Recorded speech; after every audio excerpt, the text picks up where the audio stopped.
Hi, Dr. Mike here. This is week four. We're at the halfway point of our studies in early American history, and I'm really excited to talk to you today about some little known facts of the Revolution. We've heard this all of our lives. You had it in elementary school, junior high, high school. You may have had another history course in college or some other college, and you kind of think you know all the facts. But the thing that makes history live for me is the little known stuff. It's the other side of the story. There was a guy years ago on the radio that you probably don't remember by the name of Paul Harvey, and he would spend 20 minutes narrating this historical event. And then at 20 after, he would say, "Now I'll be back in a moment," when he broke for a commercial with the rest of the story. And when he returned, he would just kind of wipe you out with the real facts of what went on. So when we look at the early days of America, there are several things that we kind of miss. We tend to miss the forest for the trees, but you've got to remember these are not Americans as we understand them. We tend to want to characterize the American Revolution as Americans against British, and that is wrong because they were all Brits. I mean, we were all at that point in time. We all had ancestors that were there. They were British. They spoke with a British accent. Most of them enjoyed the ability to be a British citizen, which meant something. But we're looking at ancient history and talk about being a Roman citizen. It meant something anywhere you went as a Roman citizen. If you remember, Paul in the New Testament was a Roman citizen, which put him in a situation when he had to go and appear before Caesar. He had that right as a Roman citizen to have an appearance. He could have been killed in Jerusalem were it not for that event, but he did get to go appeal to Caesar and to witness and preach before him and present the gospel. Being a British citizen meant something at this time as well. And so it wasn't just some flippant, easy decision to decide that, well, we're going to break with Great Britain and we're going to become our own country. None of that was even in their thinking.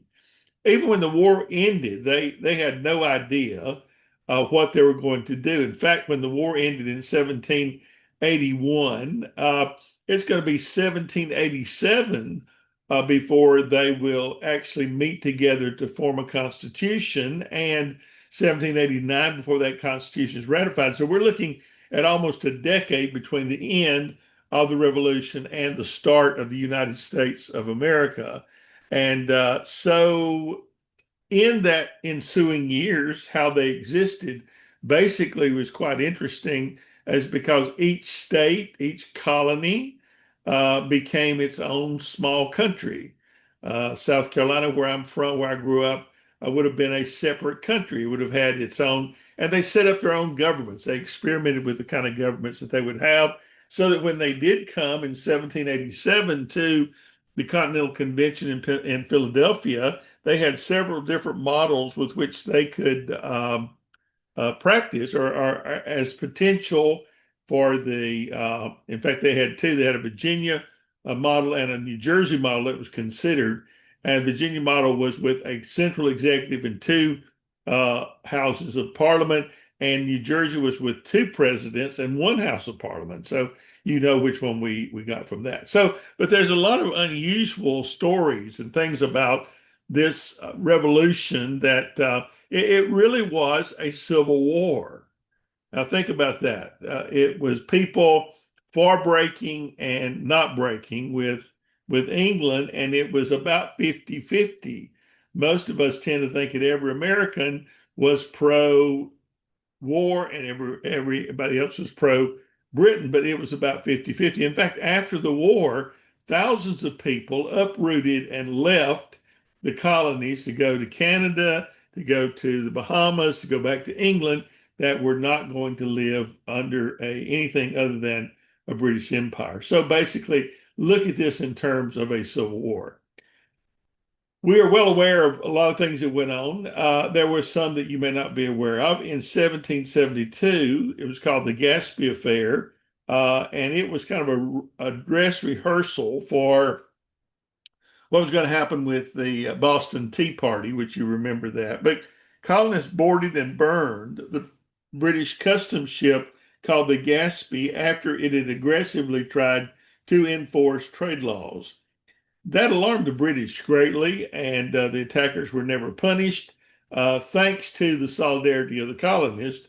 But the British response was that they set up royal commissions of inquiry into this event, and that terrified the colonists because they were going to be tried in a military court without a jury present. So basically, their guilt or innocence lay with the judge, and so that was quite a scary thing. But this event radicalized previously moderate merchants who depended on trade to live. And when the British reacted this way, then it kind of pushed them toward the revolution. You understand the revolution was not started by rank and file farmers and hunters and all these other people. So it was started by the elite, the merchants, the officials in each town. They were much more into that than say the farmers were. So basically, you got Paul Revere, who was a silversmith, and you have prominent people like John Adams and George Washington, who was a general and who had served under the British commander. The Tea Party, which you are very well aware of, was not really a tax increase. It was a bailout, actually. The Tea Act of 1773 actually lowered tea prices and undercut smugglers. So it wasn't really what we it makes a nice a photo op for, guys dressing up like Native Americans. I don't use the word Indian because Indian was the title that Columbus stuck on them that they never were Indians. He thought he was in India, and so they became Indians. And so I tried to use the term Native American, but they dressed up like Native Americans and got on board the ship and dumped this tea into the Boston Harbor. But the East India Tea Company, which was a British company, had fallen into some problem with their tea business in China, and they basically the Parliament wanted to force this tea on American colonies to pay them out of debt. Now, if you're not thinking about value here, but the tea on those ships that they dumped into the harbor was probably in the neighborhood of $1 million in today's money. So it was quite a blow financially to the East India Tea Company, but the East India Company was economic sabotage, basically with patriotic symbolism attached to it, because the Brits were trying to help them out of their bankruptcy by forcing the Americans to buy their tea, and of course they dumped it in the harbor, and that became a sticking point. It's amazing when you're leading up to the revolution that there are things trying to get back to a place of peace, like we have recently done with Iran and other things, and all these issues come up, of course. Um, One other thing you may not think about was that there were a lot of women that were involved in the revolution. There was a group called the Daughters of Liberty, who were a force on non-importation. Think about this in terms of the fact that there is not a Walmart on every corner. There is not a Target. There are no places to go to buy anything. Everything coming to the colonies came by boat from the outside. So it was basically an import society, or you made it here. And so women kind of took that when they started enforcing these taxes, the women took it to heart and began not buying clothes from abroad, or shoes, or furniture, or anything else that would have to be brought in by ship. And this really hurt the trade. There was enough of it going on that it hurt the trade of the British and caused a problem. Women began to weave and to make their own homespun clothing. In fact, I don't think I put up the link. I need to try to remember to do that of how this was done in the early days. There's a really good video out there. I'll try to post that this week so you can see that, where they had to spin the thread at shear sheet, first of all, and then spin the thread and then weave it on a homemade loom. And women worked basically sun up to sundown. There were no TV programs. They didn't get to watch soap operas in the afternoon. They get to go lay by the pool. None of those things that women think today are a form of relaxation, or even reading. There were so few books, and so there was a lot of entertainment. Basically, women did most or all of the work around the house, and so they had to weave enough cloth to ensure that they could have had clothes for their family throughout the year. I mean, it got brutally cold, especially in the Northeast, and so they had to have warm clothing. And so they used wool mainly for that. So, but women were organizers. They publicly shamed merchants who violated the boycott. And so they began to hold these spinning bees, turning domestic labor into political theater. And they got together and they made quilts. They had quiltings. They made clothing, or they made thread, and from that they made clothing. And so this was kind of an underrated insight, because without the women, the boycotts would have failed, because men would not have known how to make clothing or do any of the things, 1,001 things that women know how to do that men don't. So the boycott would have been a lost cause. So basically, the war almost didn't happen. That's the other thing you need to note. Lexington and Concord, Britain's mission failed because a fire started. British troops went there to seize weapons from the colonials that they were, again, it's kind of like us going into Iraq and thinking there are weapons of mass destruction there and finding none. Well, this story got out with the British that there were the colonials were stockpiling weapons in Lexington and Concord. And so they went there to not to start a war, but to seize weapons. And Paul Revere wasn't alone. There were dozens of writers that spread the alarm. We know the story of Paul Revere. Paul Revere, by the way, was a Huguenot. He was a French Christian who his family at some point had been forced out of France by the reversion. They had a Protestant Reformation, and the Catholic came back in power. And when they did, over 200,000 Huguenots left France and went to other parts of the world and carried with them their abilities. Paul Revere was a silversmith and made silver everything, dinnerware, tableware, the finer things. He was a wealthy man. But he was not the only one that went out writing, spreading the alarm that the British were coming. And of course, that was true, but it wasn't the whole story. The war begins because militia mobilization worked better than the British expected. The British came to the line to fight. They did not fight the way the British fought. The British, interestingly enough, for much of American human history, you would just go out in the battlefield. If you were in a British army, you fought in these squares of men, and you had to load muskets, which took a time. You only got one shot and had to load your musket. So the first line would fire, and then they would drop to their knees, and the second line would fire, and they'd do it that way. But you just stood there and took the bullets. You fired first, and you let them shoot you, and then you shot them back, and whoever was the last man standing basically won the skirmish.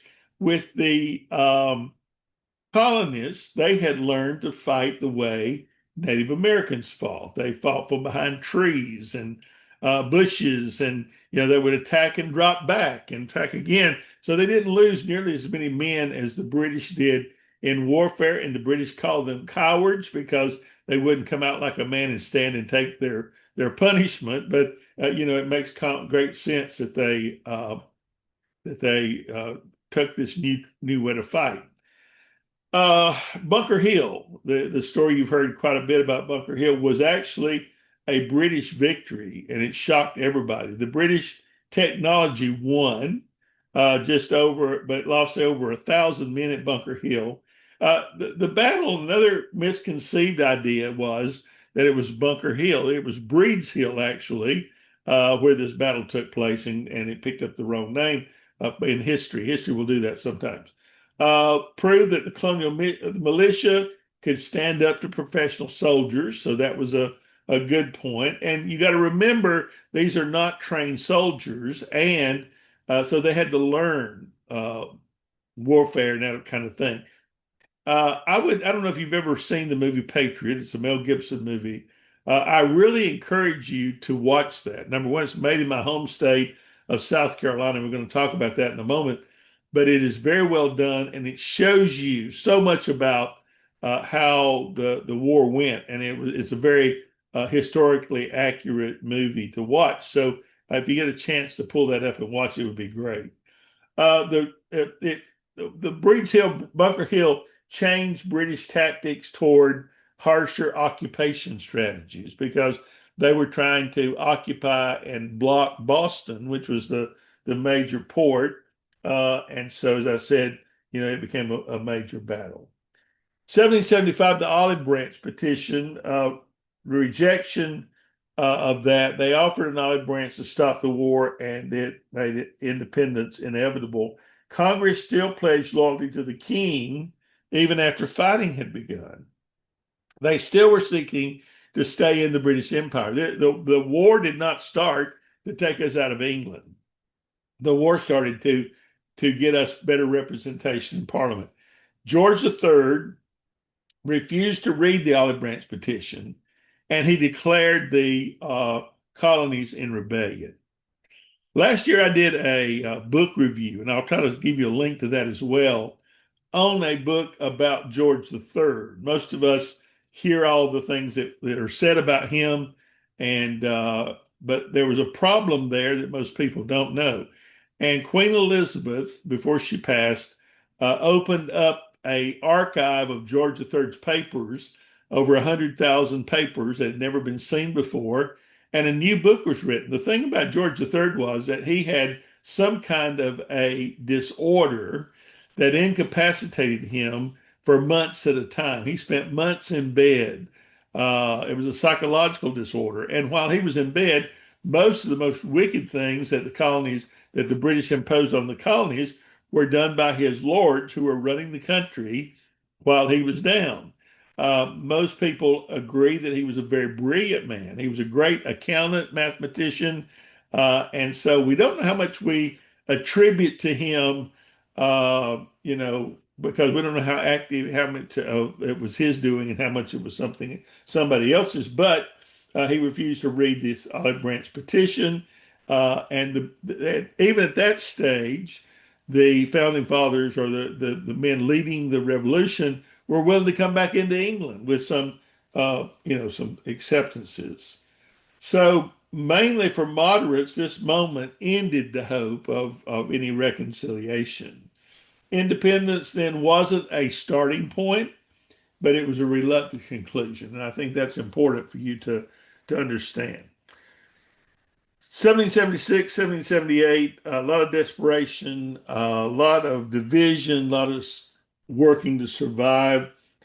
George Washington, for all of the credit that he's given as the founding father, and I don't want to take any of that away from him, he was the worst general. He didn't win hardly any battles. He was a master at making an army disappear during the night. I mean, several times his army is trapped and cut off by the British army, and they'd wake up the next morning and Washington's army would be across the river on the other side. That saved his bacon more than one time. The one significant victory that he had was on Christmas Eve, while the British brought in.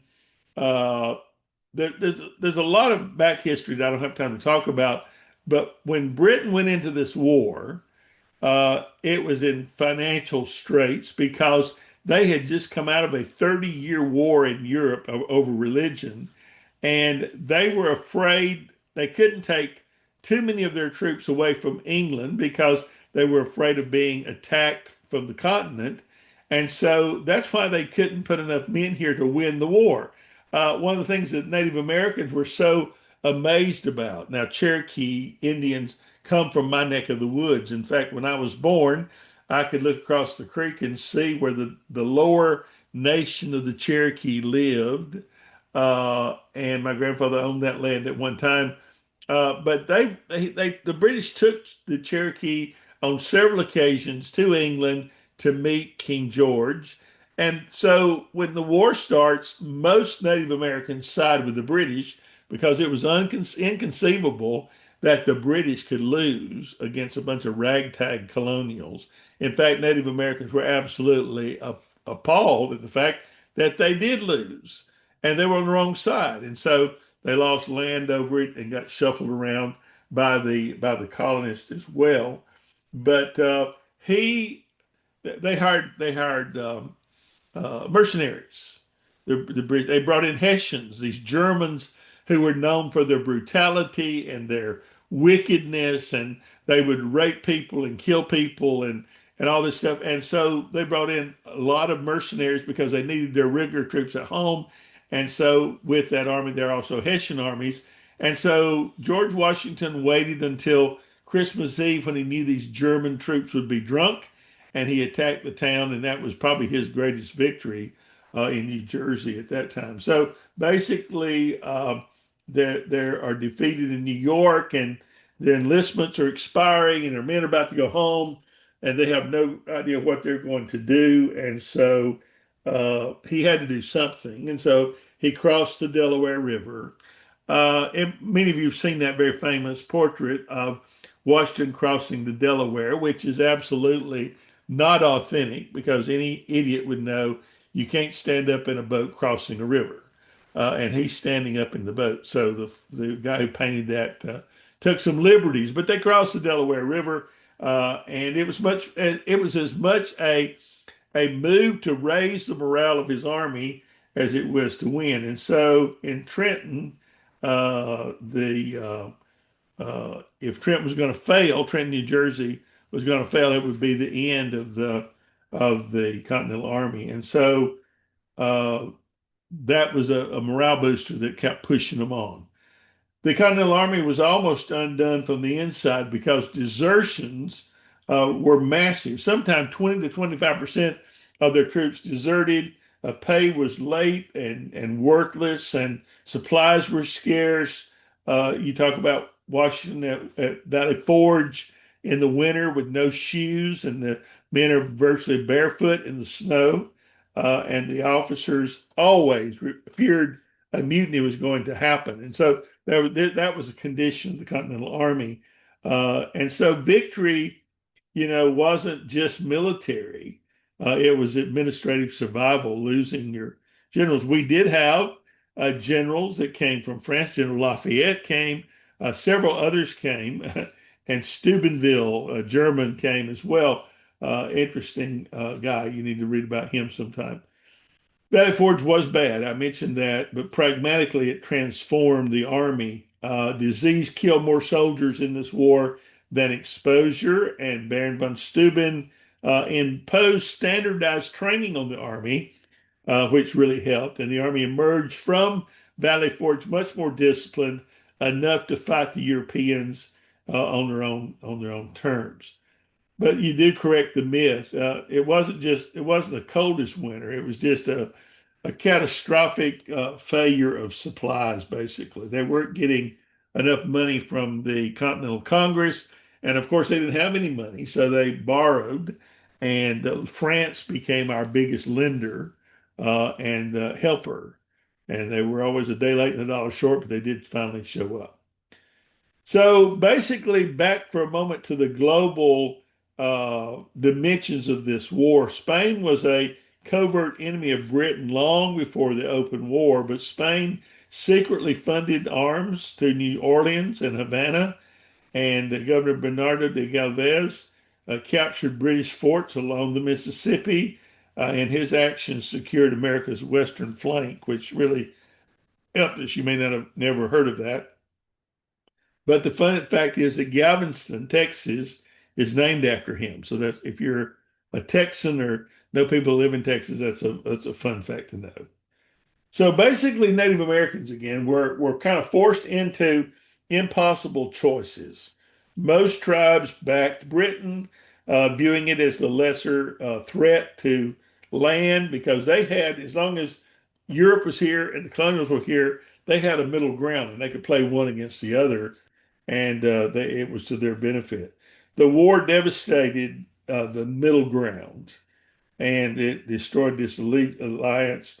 The Iroquoian Confederacy split, civil war within a civil war, And so independence for some meant others lost it. So basically, what one gains, somebody else loses. The other thing you may not realize is that Black Americans fought on both sides, often for freedom. Britain offered freedom to enslaved people who fled their rebel masters. About 20,000 Black loyalists left with the British forces when they left. The Continental Army initially resisted Black enlistment, then reversed course because they didn't have a choice. They didn't have men to fill the spots. And you underscore the fact that freedom, the rhetoric clashed often with reality. So they promised things that sometimes they did not give. So the end of the war, we kind of think of it as a clean finish. It was not. Yorktown did not end the fighting. If you go back to that movie by Mel Gibson called The Patriot, South Carolina, General Cornwallis turned south, was going to come back up through South Carolina and wrap it up fairly quickly. And what he met was a bunch of rebels in South Carolina, Francis Marion, the Swamp Fox, and these people would attack and then disappear, which frustrated the British greatly. But they slowed the progress of Cornwallis's army until George Washington could get his men to Yorktown. And so by the time Cornwallis got to Yorktown, they were attacked by the rebels and forced back into the ocean, but their ships could not pick them up because the French showed up just in the nick of time and blocked them, and so they had to surrender. I think it's funny that they're playing a unique song when the British surrender call, the world turned upside down. And certainly it had. This is the strongest nation on earth that has been defeated by a bunch of colonial rebels, and so it was quite interesting. And so the British collapsed fairly easily. The loyalists, those people living in America, probably paid the highest price. Tens of thousands of them, as I said, fled to Canada, fled to the Caribbean, fled to Britain. Their property was confiscated, and so, as I said before, it was also a civil war. This was brother against brother, family against family. 1783, the war ends in 1781.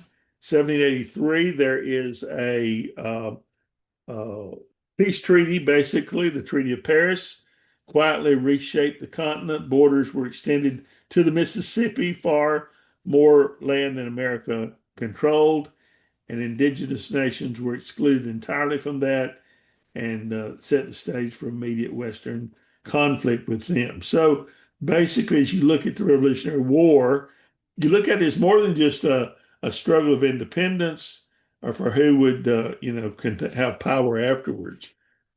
This wasn't the only war. We're the first nation. This was called the government in America is going to be called the Great Experiment.